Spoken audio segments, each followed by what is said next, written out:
bonsoir chers amis internautes ñu ngi leen dalal ak jàmm ci seen émission Arena mu nekk émission bi nga xamante ni c'est dédié au sport de combat tey nag ñu ngi dalal un promoteur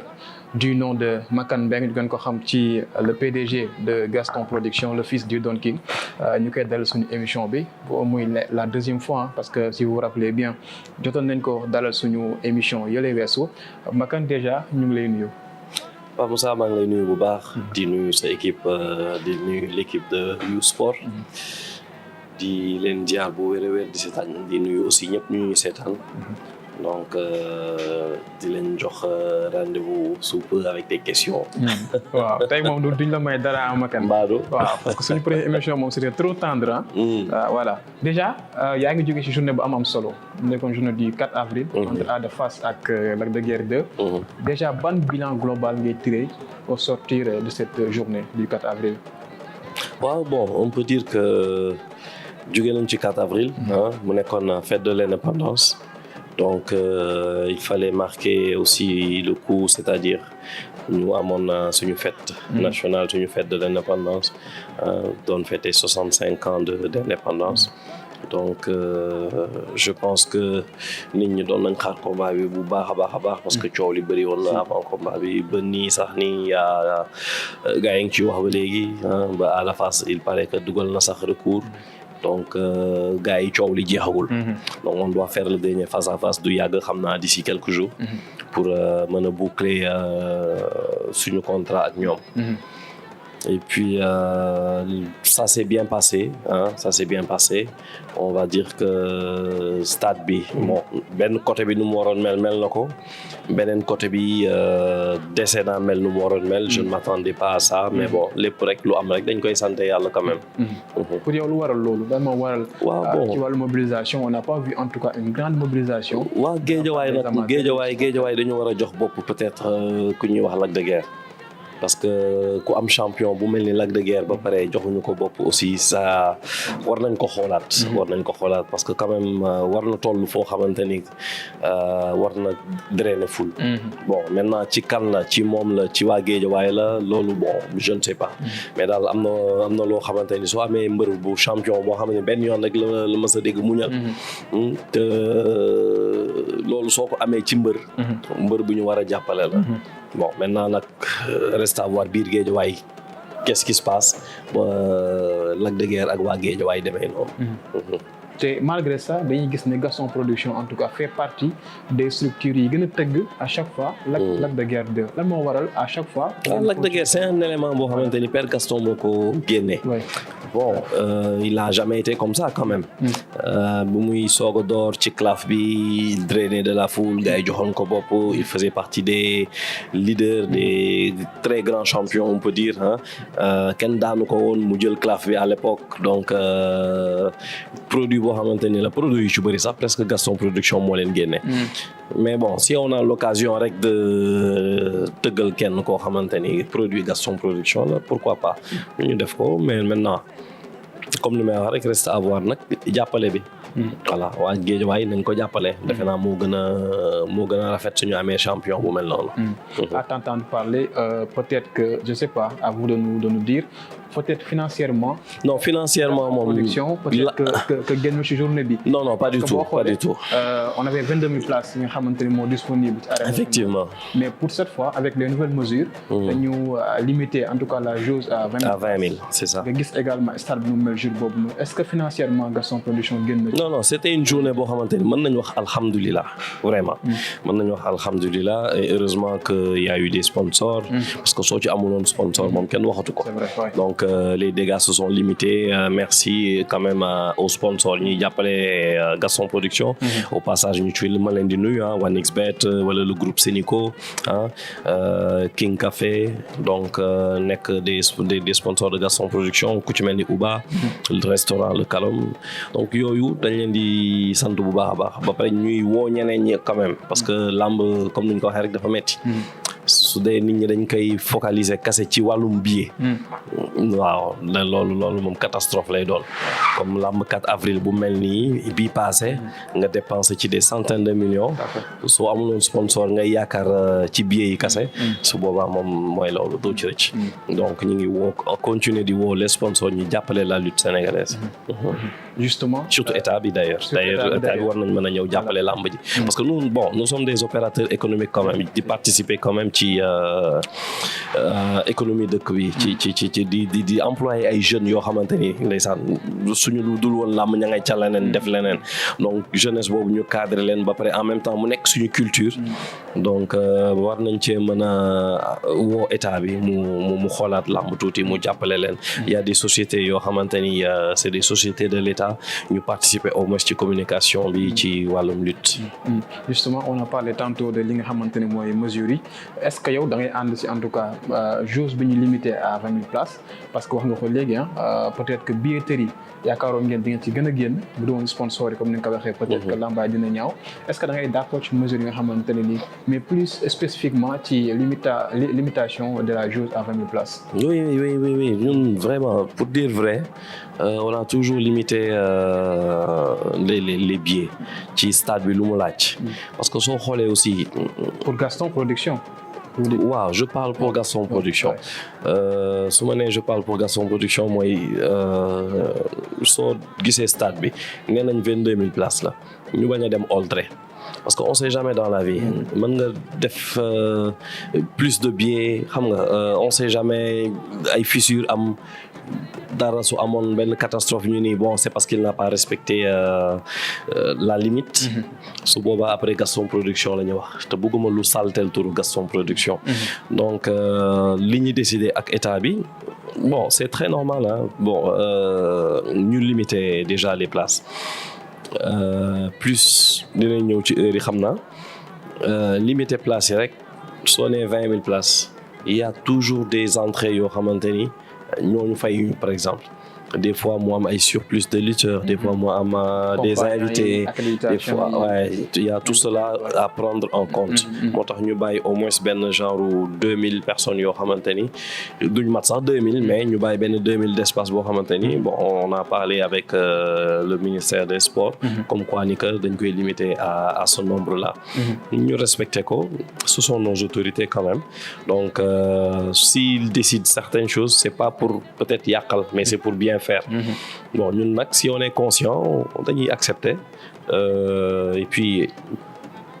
accepter boobu mooy tax ëllëg kenn du la joxoñ naan la wéy waxal nañ la yaa fi def affaire yooyu parce que làmb dafa weex dugg lépp loo ci def rek après loo xamante ni après mën na ñëw négatif sa côté day répercuter sa kaw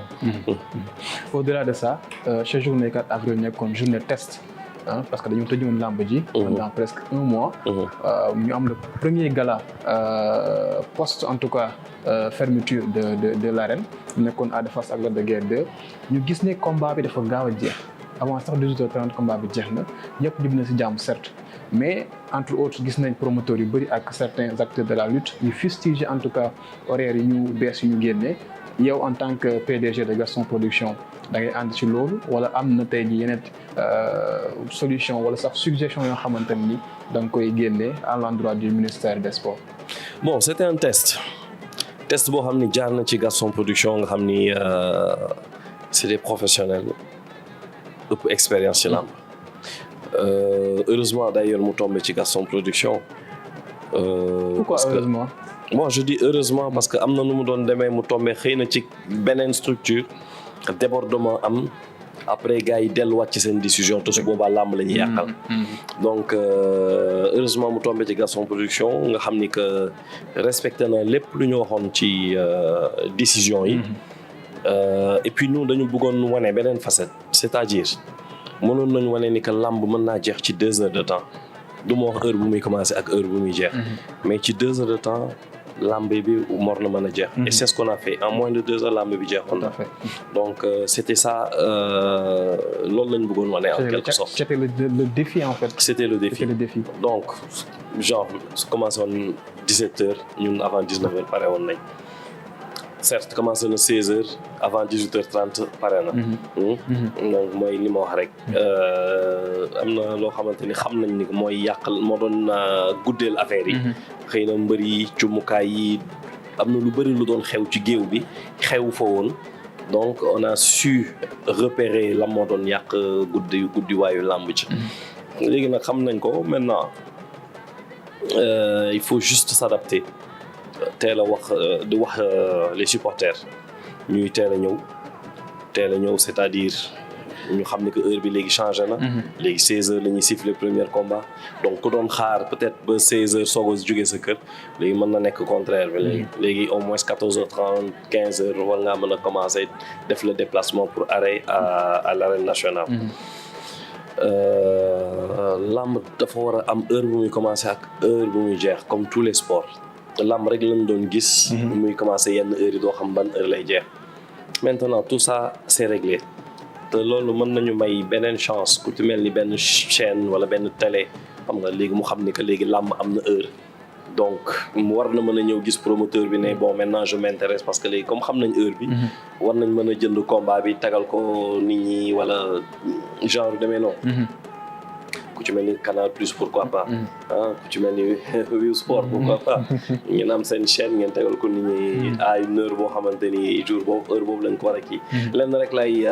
wax mooy comme nee nañ le grand combat 18h30 même combat yi suy commencé di gaaw a jeex war nañu mën a xam ni que le grand combat c'est le combat le plus intéressant et c'est le combat boo xamante ni moom la nit ñi gën a kii donc nañ ko bàyyi combat boobu commencé à 18h30 déjà ci wàllum pay-per-view xam ne ko war a mën a dem liggéey dina mën a xam kat 18h30 lay combat bi di commencer comme match de football su ñu nee 17h lay commencer duñ ko siffler 16h30. parce que nit ñi stade bi fees na non. dañuy xaar ba heure boobu ñu wax ni que heure boobu lay commencer ñu siffler ko heure boobu noonu. donc lenn rek laay wax waa ministère des sports waa CNG. CNG sax la du ministère des sports. ministère des sports ak ministère de l'intérieur ñoom lu ñu wax mooy de 16h. à 19h lamb ji war a mën a yem foofu nga xam ne avant 19h nit ñi war nañu mën a ñibbi donc maintenant le CNG avec les arbitres et autres ñun mën nañu ci suñu biir ñu régler tout le problème c'est-à-dire le grand combat ñu siffler ko à 18h30 nga xam ne balaa 19h combat bi dina jeex ba ñëpp dinañ ñibbi au moins si ñi toog seen kër dinañ xam grand combat ban heure ki war a jënd pay-per-view dina xam ne grand combat bi ban heure la et puis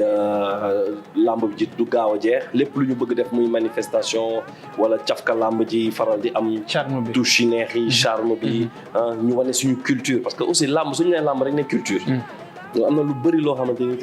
culture lamb moo tax ñu koy wax donc yooyu yëpp su dañee charme lamb bi dafay jeex donc léegi nañu respecter timing bi rek nga xam ne que dinañ mën a def lépp luñ ci mën a def tout en respectant l'heure nga xam ne à savoir avant 19h lamb ji dina jeex.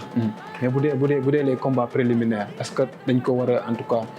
débuter ci heure yi ñu wax wala boog entre temps war nañ gën a gaawal combat yooyu ci digg bi ñu def ci en tout cas loo xamante ni ay affaire de culture la loo xamante ni day gën a yokk chambre lamb. xam nga lamb préliminaire yi.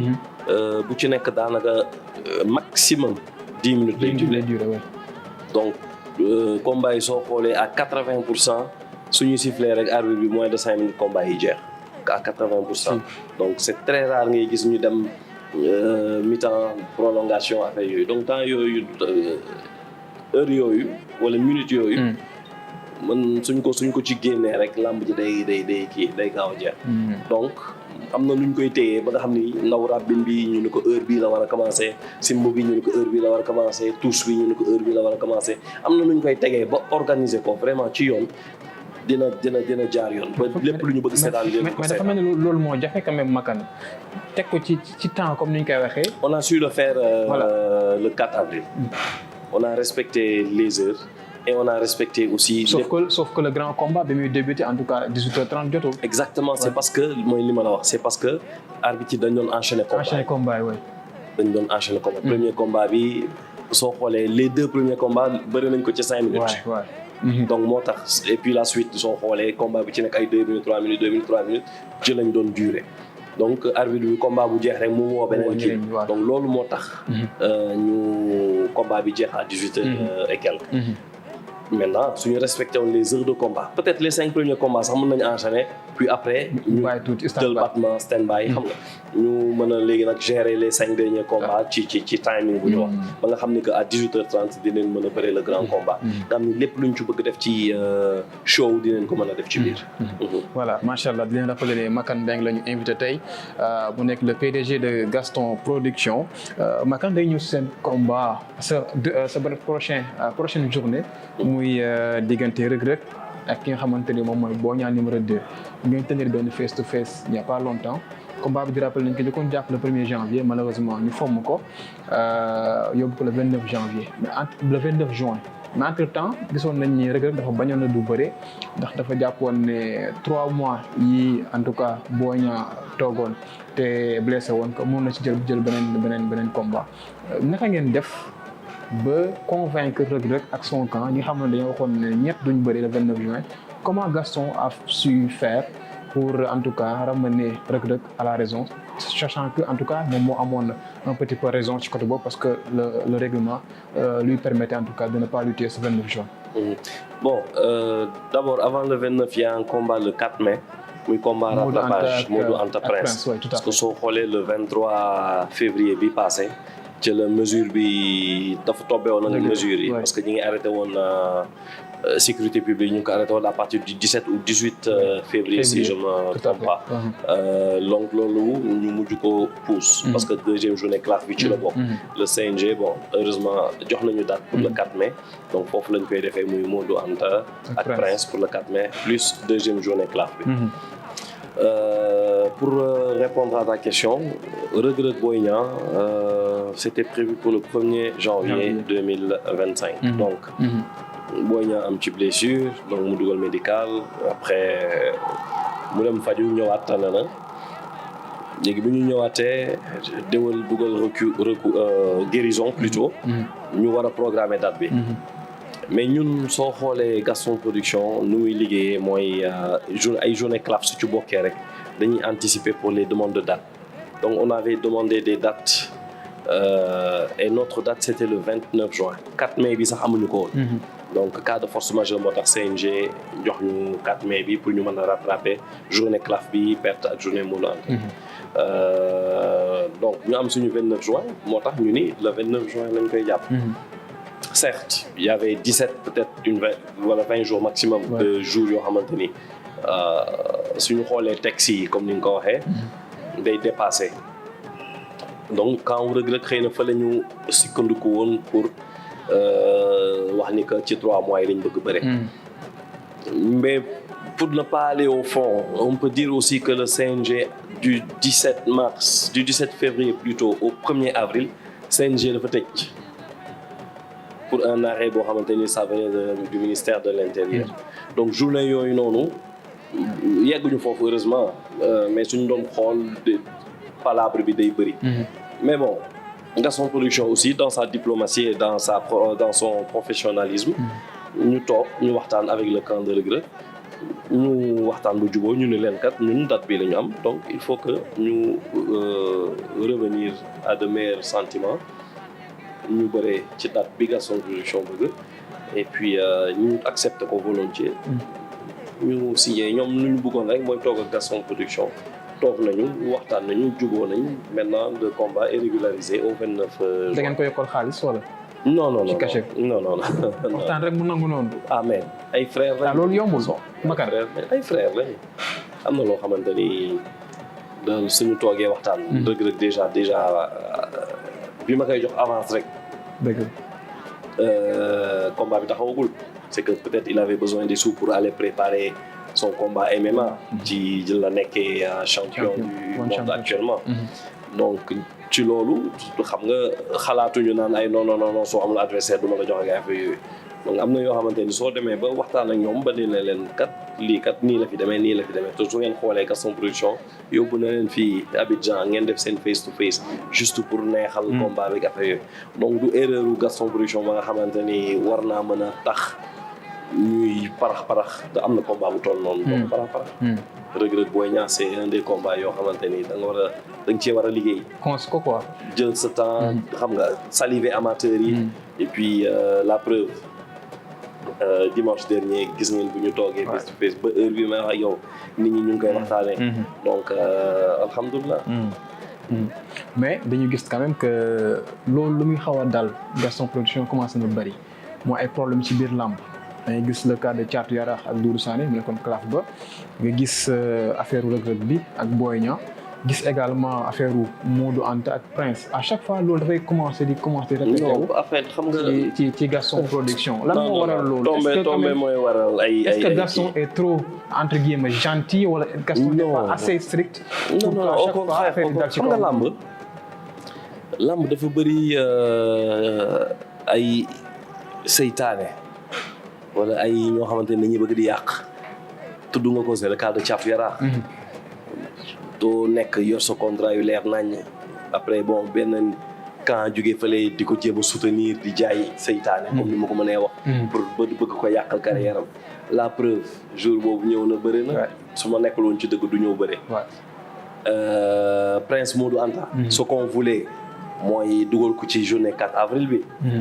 bon bu ñu demee ba xam ni que il y a un des lutteurs boo xamante ni c'était trop près pour lui ci après changement bi ca lañ ne CNG mu jël ay responsabilités mu ni on va te donner une date nga def ko foofu donc ci lañ jëlee le 4 mai bi ñu yóbbu ko foofu Reug Reug Boy Niang bi nii question de 17 jours la donc ku nekk sur contrat mënoo fexe ba yàqal Gaston Production tout est verrouillé au CNG tout est verrouillé avec des contrats yoo xamante ni mbër bi sekk na ko ak Gaston Production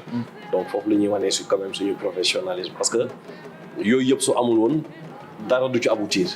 donc yooyu dafa am moo tax yooyu muy aboutir du question de gentillesse wala du question de defante wala ay affaires yooyu lu am rek dañ koy sant yàlla encore une fois. voilà teg ngeen aussi Bombardier Jackson. pour le 27 juillet. pour le 27 juillet ñu bëri en tout cas ci amateur ne combat boobu quand même combat boo xamante ni makanta ko tax yëngal rek et que yoonu làmb boolewu leen. mais pourquoi pas looy tontu gars yi les branches que quand même aar bi ñu dañuy xaarante ci kaw ku mel ni Jackson nga xam ni il a fait ses preuves quand même. c'est un grand champion.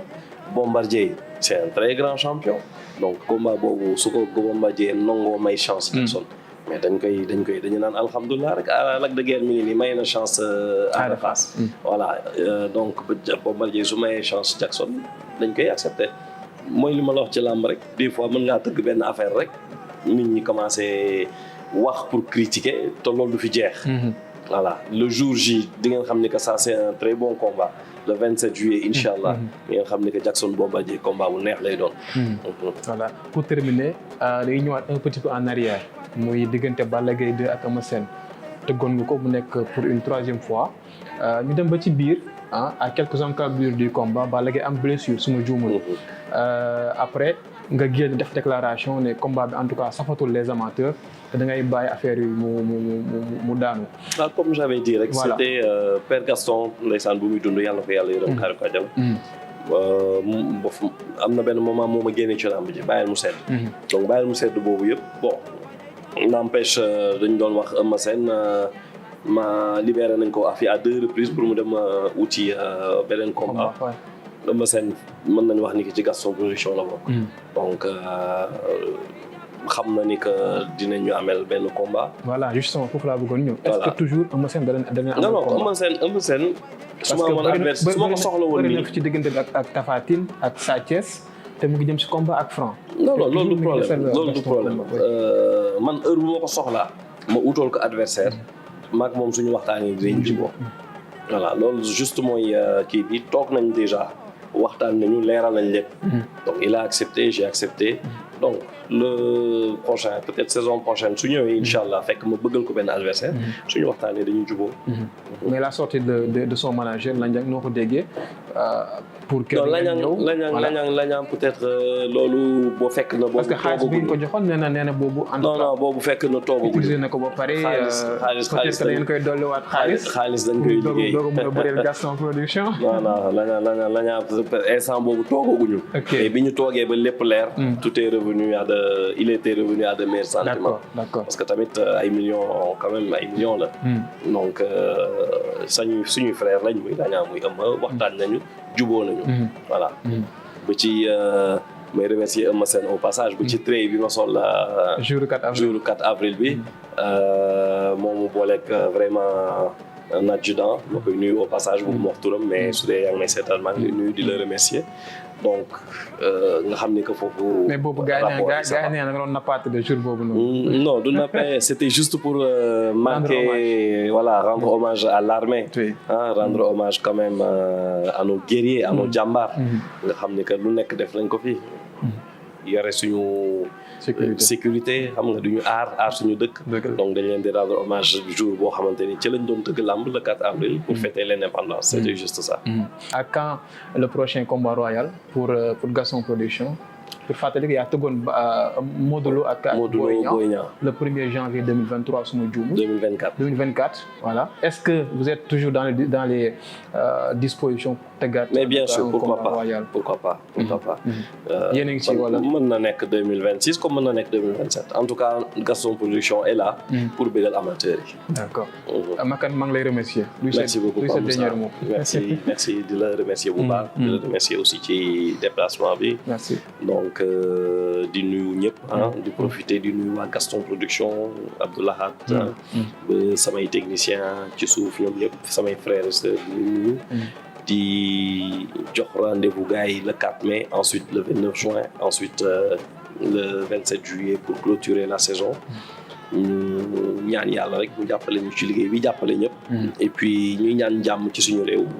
voilà ñëpp conscient ni que làmb ji heure yi changé na léegi c'est de 16h à 19h donc ñuy ñaan rek ñëpp respecté loolu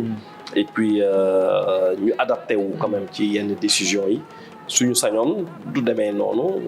mais suñu xalaatee quand même sécurité sénégalais yi war dañ ko mën a accepter. Voilà. Merci. C'était votre émission Arena ñu dalaloon ki nga xamante ni mooy Makan Mbengue le fils du Don King de l'arène di leen jox dig daje beneen yoon incha allah à bientôt.